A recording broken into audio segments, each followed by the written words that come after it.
I am looking for the ideal summer watch. Now, I know that term summer watch is very ambiguous because a summer watch means something different to almost every watch collector. It all depends on what you do in the summertime. Now, let me tell you what I'm planning to do and what watches I am considering. I'd love your input and I'd love your suggestions if I am overlooking a watch you think I should really consider. Now, I plan on doing a lot of hiking and camping, and I have a rafting trip on the Green River planned. I'm going to be going to southern Utah to various state parks and national parks. I'm going to be going to Pennsylvania in July. I'm very excited about that trip.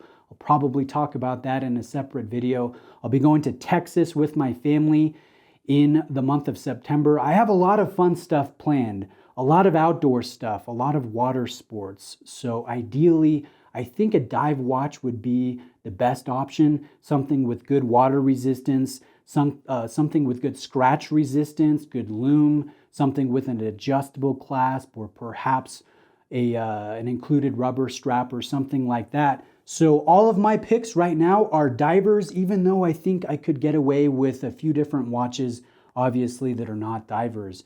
Now, could I wear my day date that I wear most days? Yeah, I could. But this is a versatile watch that looks beautiful in the wintertime, the fall time, the springtime. You know, I want to take advantage of a true summer watch. Could I wear my Pacha de Cartier Sea Timer, the underrated Gerald Genta design in my 2-watch collection? Yeah, I could. But again, that watch is universally awesome no matter the season. And I know a lot of us, we change our lifestyles when the summertime rolls around.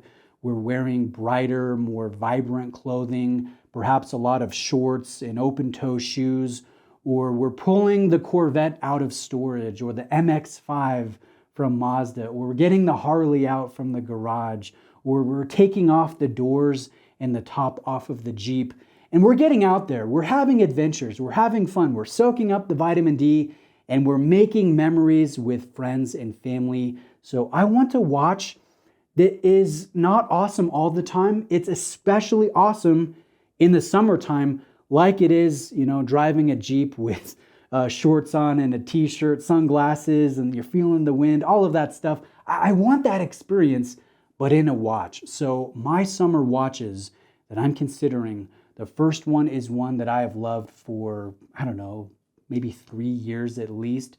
It is a watch crush of mine called the Omega Planet Ocean 8900 in 43.5 millimeters of case diameter. This one has a white ceramic dial. It also has a blood orange ceramic bezel insert. This is fully lumed.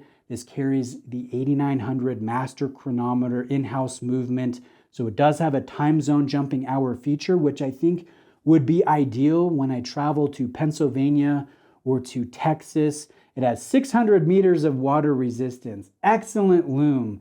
It's great with shock. It's very anti-magnetic, and it has the quick adjust clasp. So I think it would be ideal to take rafting on the Green River and camping in southern Utah and up in Wyoming and Idaho and all of the places I plan to have some really fun adventures with friends and family. This one retails at $6,700 and I think is an ideal option for a great summer watch. Now the next one is a Seiko, and Seiko is a brand that no matter what they do, I can't quit. I love this brand. I love the originality. I love the value. I love the quirkiness. And I love this watch. It is the SLA 063, the limited edition Uemura that has a gradient transitional dial from blue to green to blue, lighter shades, darker shades, a shiny bezel, obviously in the Willard case with the 8L35 movement, the excellent dial details and lume. This one does not have a jumping time zone feature. It is not a certified chronometer or master chronometer. This does not have a quick adjust clasp, but it does have an included rubber strap. So in some ways, it's really ideal for use as a summer sports piece. It's very flavorful, I think, and could inject some much needed color and style to my 2-watch collection that is comprised of the Day-Date, the Yellow Gold Day-Date, and the Pacha de Cartier Sea Timer.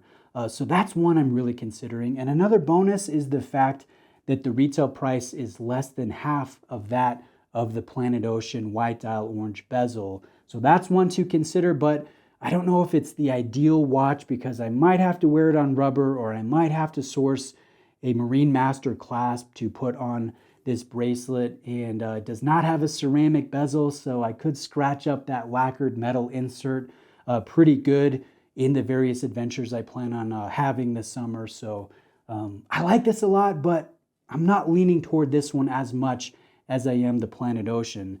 Now the next one is one that I don't know, I think is a little quirky. It is the Tudor Pelagos left-hand drive. This is crafted out of grade 2 titanium, and it carries a very nice in-house movement that is anti-magnetic, very well dialed in terms of accuracy, and carries 3 days of power reserve. This one also has an additional rubber strap included, and will have probably the best clasp out of the divers I'm going to be sharing here in this video. The knock on the Tudor, even though it comes in less in retail price than the Planet Ocean and more in retail price than the Uemura, is the fact that it's not quite as loud and bold and flavorful. Even though it is stylish, it is a little bit quirky with the left-hand drive configuration, the use of red throughout. So I think it could be a good summer watch, but it's not quite as loud as the others, and I think that's kind of a knock, my own opinion. Now that brings me to the last one, the one that I'm probably leaning toward the most, but at the same time it's the most expensive, and it would pretty much blow the rest of my watch budget. This is the Omega Planet Ocean Ultra Deep in 45.5 millimeters of glorious Omega steel that is 50% harder than 316L stainless steel. It's harder to scratch. It's also brighter and whiter and holds a better finish. And just overall is a very impressive alloy. I love how large this is and how heavy this is at about 250 grams on the bracelet. This also has an excellent clasp that is still highly adjustable, a quick adjust system. But now this clasp, it's integrated in width when it comes to the bracelet. So it doesn't bump out, it doesn't feel bulky, it doesn't feel like the watch is gonna flop around on wrist.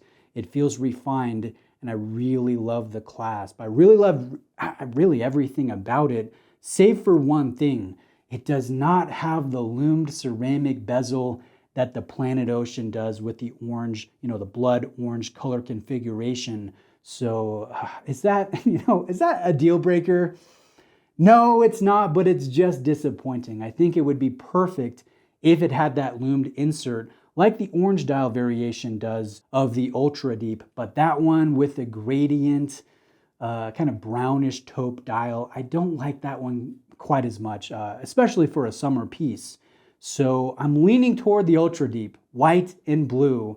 I know not everybody's going to agree with me because it is so big, because it is so bold, but I recently had hands-on with the black and blue version, and it was just such a surprising watch, such an awesome piece in person, and I think I would really enjoy this one. Again, it has the jumping time zone feature, very anti-magnetic, excellent with shock resistance, a decent power reserve. It has the scratch resistance. It has really everything I'm looking for outside of a loomed bezel. So this one I think I'm leaning toward the most, but I could be persuaded toward the Uemura or the Planet Ocean or maybe the left-hand drive, or maybe I'm overlooking a watch that you think I should really consider. Please place that in the comment section. I will gladly go through each one of those suggestions. So I appreciate that. Reach out with questions. I'm looking forward to seeing what you think in the comment section. Thank you again. Have a great day. I'll see you next time.